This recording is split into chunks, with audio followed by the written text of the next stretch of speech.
opposite body நம்ம connect பண்ணி integrate பண்ணி மோஷனும் வெலாசிட்டி ஃபேக்டர் இருந்தா ஃபோர்வேர் மெக்கானிசம். ஸோ நம்ம எம்பதினா அந்த மோஷன் அண்ட் வெலாசிட்டி எப்படி தனித்தனியா ஃபைண்ட் பண்றதா எம்பதி. ஸோ இப்போ டிஃபைன் எப்படின்னா இந்த எக்ஸாம்பிளுக்கு நம்ம 4 வாரத்துக்கு நம்ம PQ வாரத்துக்கு 4 P கொடுத்தாங்க. ஸோ இப்போ PS fixed thing which is 1.8 கொடுத்தாங்க and PQ crank cable PQ அதோட டிகிரி 60 டிகிரில கிளாக் வைஸா ரொட்டேட் ஆகுது. அந்த RS 80 mm and PQ is 120 rpm speed கொடுத்தாங்க. இப்போ நம்ம வந்து ஃபர்ஸ்ட் ஸ்பேஸ் டயகிராம் வரையணும். ஸ்பேஸ் டயகிராம் என்னன்னா ஃபர்ஸ்ட் PQ PS ஃபிக்ஸ் பண்ணிட்டாங்க. நம்ம ஃபிக்ஸ்ட் வந்து கீழ பேஸ் வச்சு 1.8 mm லைன். இப்போ ஸ்கேல் 1.8 mm நம்ம யூஸ்வலா நோட் நீங்க டிரா பண்ண முடியறதால நம்ம ஸ்கேல் வச்சு 100 mm is equal to 10 cm scale மாத்திட்டோம்.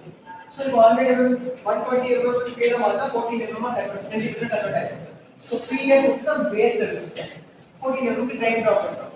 Next வந்து 60 டிகிரிக்கு நம்ம ஆங்கிள் வச்சு இங்க வந்து என்ன 5 50 சென்டிமீட்டர் வந்து 5 சென்டிமீட்டருக்கு இங்க ஆர் கட் வந்து நம்ம Q பாயிண்ட் தெரியும். சோ நெக்ஸ்ட் Q பாயிண்ட் வந்து நமக்கு நெக்ஸ்ட் பாயிண்ட் வந்து ஆர் Q பாயிண்ட் வந்து QR வந்து 130 mm இருக்காங்க.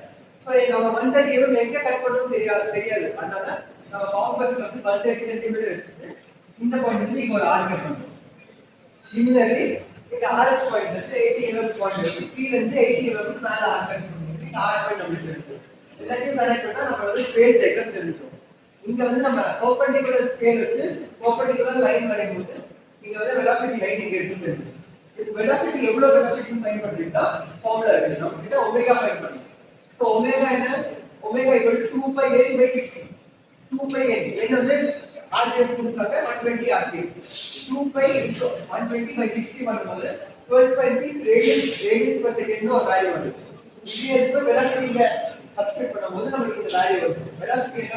velocity of PQ is equal to omega PQ into PQ ஓட வேல்யூ 5 cm. இந்த mm கண்டுபிடிச்சது mm.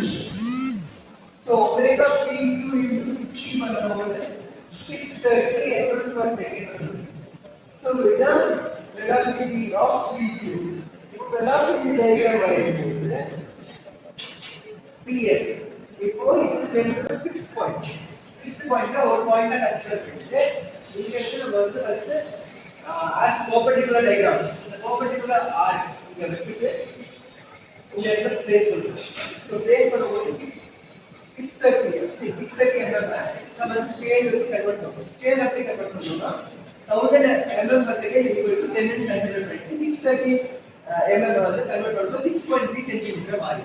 6.3 cm இந்த perpendicular line. இந்த ஸ்கேலிங் வந்து perpendicular point வந்து இந்த இடத்துல இங்க 6.3 cm லைன் டிரா பண்ணுவோம். which is Q point.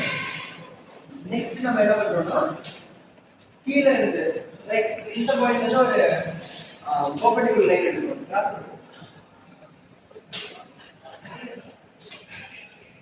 First நம்ம இந்த பாயிண்ட்ல இருந்து ஒரு perpendicular point எடுத்தோம். perpendicular point எடுத்து இந்த லைன் டிரா பண்ணோம். நெக்ஸ்ட் இது ஒரு perpendicular point லைன் எடுத்தோம். இது பண்ணும்போது இது நேரா வந்தா இது நேரா வச்சு ஒரு லைன் வரையும். நெக்ஸ்ட் நேரா லைன் ஒரு ரேண்டமா லைன் ஒரு எண்டலெஸ் லைன் வந்துச்சு. நெக்ஸ்ட் வந்து நம்ம இந்த பாயிண்ட் இஸ் perpendicular லைன் பண்ணும்போது இங்க S2R இப்படி எடுக்கும்போது நம்ம இந்த பாயிண்ட் எடுக்கணும். இங்க வந்து R பாயிண்ட் நம்ம கன்சிடர் பண்ணிட்டு இதோட லென்த் தான் velocity ஓட டயகிராம் பண்ணுவோம். இப்போ வந்து ஸ்கேல் மெஷர் பண்ணனும். ஸ்கேல் எடுக்கணும். 1000 mm per second equal to 10 cm. அப்படின்னு scale எடுத்தாதான் you will convert it to value வந்து 6.3 cm ன்னு உங்களுக்கு மெஷர் பண்ண முடியும்.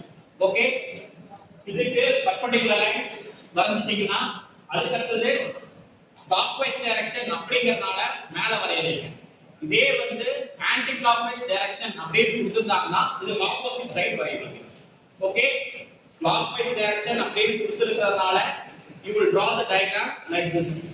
Anti clockwise direction அப்படியே கொடுத்திருந்தாங்கன்னா you will convert this into that side. Okay, you understand? எல்லாத்துக்கும் புரிஞ்சதா? Okay, okay. Very good